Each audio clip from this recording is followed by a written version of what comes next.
Hi, I'm Rick Knoebel. I'm here at my family's amusement park at Knoebels. I'm standing here in front of the Haunted Mansion, which is a fantastic ride that everyone here seems to love. The mansion opened on June 30th, 1973. It happened to be on my birthday, and the reason for that is it was supposed to open on May 30th, 1973, but my brother Brian was born on that date, and there was a sign out in front that said, "It's a boy." There were still a few things that had to be done, but we waited until June 30th, 1973, on my third birthday. In June of 1972, Hurricane Agnes gave us a devastating blow. The park was flooded. You'll still see flood heights, around the park. Our skating rink was heavily damaged in that flood, and we weren't sure if we were going to be able to bring that back. We started construction on a new building over here. In years previous, we had purchased the trusses from a leftover skating rink in Shamokin. As we were able to save the floor of the existing skating rink, we were able to turn this into a haunted house. One of the best things about a haunted mansion is that it can change. You really can't change a Ferris wheel or a Merry Mixer or a Whipper other than a new coat of paint. But inside of a haunted mansion, it's magical, and you can do all kinds of things. We can change the layout, we can change where tricks come at you, we can change a lot of the timing of things. It's a lot you can do. Think of it as a musical score, with all the different notes and how long they're being played and so forth. Nobody has written every song that has been written, so there's a lot we can still do with a haunted house. The facade was deliberately designed to be unassuming. It looked like a historic mansion, but not any kind of creepiness. And the reason why we did it that way and not have like a Scooby-Doo type facade is that it makes it that much more creepier on the inside. There's a level of expectation that goes in. If they think that it's not so scary, then it might not be so scary on the inside. And we wanted to flip that and make it as scary as we can. My favorite part of the ride, I think it's what a lot of other people think is their favorite ride. As you go through this, long wind tunnel, where it's eerily quiet, a little bit of noises in the background, and there's nothing for a while. And all of a sudden, BAM! And you have the horn and the lights, and you're hit by that truck. It makes your heart palpitate. It's amazing. We wanted to go upstairs to make it look like you're climbing up the stairs, but the motors that originally came on those cars wouldn't be able to do that. We had to put a new motor in each car to have that enough horsepower to get it up to the top of the hill.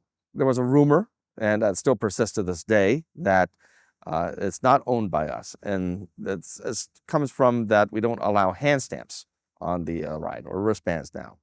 The reason why we didn't allow that is that very early on, people would learn, the turns of the ride and where to get off inside the ride and cause damage, as people would ride it continually. It became a bit of a problem with vandalism. To prevent, constant ridership, we removed the ability to go on again and again with a wristband. Other amusement parks have gone a different route. They put their tricks behind chicken wire or other barricades, but we didn't want to do that because it makes our haunted house look cheap by comparison. And we wanted to give a much better experience than what you can get at some of our competitors. You don't need to have the blood and guts to make it an enjoyable haunted mansion. You just needed to have a bit of creepiness. We also have a bit of whimsy. It's not just meant for the teenagers, but we wanted to get entire families to ride, and that was the best way of doing that. I got to work here a lot in the mid-1980s, 84, 85, 86, somewhere in there. I ran the ride frequently. I really had a great time here. It was a lot of fun. I got to see all kinds of people ride the ride. There's a lot of young couples that shared their first kiss on the ride, and I got to be somehow part of that. So hello, my name is Drew Kanaskie. They refer to me as the caretaker here at the Haunted Mansion at Knoebels Amusement Resort. So when asked what some of my daily job responsibilities are, one of the things I'm responsible for is the daily care and feeding of the monsters in this building. I started employment at the park in 2014, and around 2018, I became responsible for this ride. It's a full-size building. There's everything from water to pneumatics, sprinkler systems, mechanical aspects of the ride, the cars, everything that you see and experience in here has to be looked at every single day. And that's what we do. We keep your trip here to Knoebels safe, happy, and fun. On a regular basis, we can come into the ride each morning and start to begin our process of looking over the ride for the next day's business. And that's when we find surprises. We've found everything from creatures lurking about in here, raccoons, squirrels, birds, bats. We live in a beautiful park full of nature, and sometimes nature likes our buildings a little more than the characters that are inside on display. We found everything from articles of clothing to, well, sometimes people throw things around in here for the delight of, I guess, the thrill of misbehaving. When I took over the responsibility of this ride, I was very interested in the history of the ride, the backstory of the ride. How did it come to be? I rode this ride when I was very small. I rode it with my sisters. Most of the ride journey was with my hands over my eyes. But now as an adult, I had a chance to see this ride in a whole new light, literally with the lights on. But I came to learn that this ride wasn't just a square building with nifty props inside. This ride was actually cobbled together with components from other rides, from other area attractions. I believe Rick mentioned that this ride was built from components that were derived from Arena Garden's skating rink outside of Shamokin. Those components are actually the roof trusses that make up this building. People oftentimes ask me, is the ride haunted? And sometimes I like to answer, yeah, I believe so. I believe the laughter and the thrills and the screams of the people in here are just echoing the sentiments of the fun that was had when it was a skating rink many decades ago. The ticket booth that you pass on the way in has a domed roof on top of it. That domed roof was derived from a mansion in Shamokin. When the mansion was being torn down, Mr. Knoebel decided that it would be a good time to buy that domed roof and add it to this beautiful mansion that was being built here. So every guest that comes in here passes underneath that domed roof.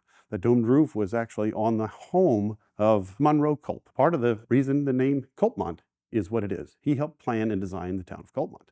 Monroe Culp also bought the ground that many people will remember was Edgewood Park. Edgewood Park was bought and developed in the very early 1900s by Monroe Culp. Oddly enough, my grandfather had owned several attractions in Edgewood Park back in the 1940s, early 1950s. 2 generations later, I'm here working at an amusement industry. So to me, I don't know, maybe there's some spirits of enjoyment and fun that are still going on here in this haunted mansion, whether it's turned on and making noises or it's just sitting here waiting for the next set of guests. Some people in the area may remember Arena Garden's skating rink.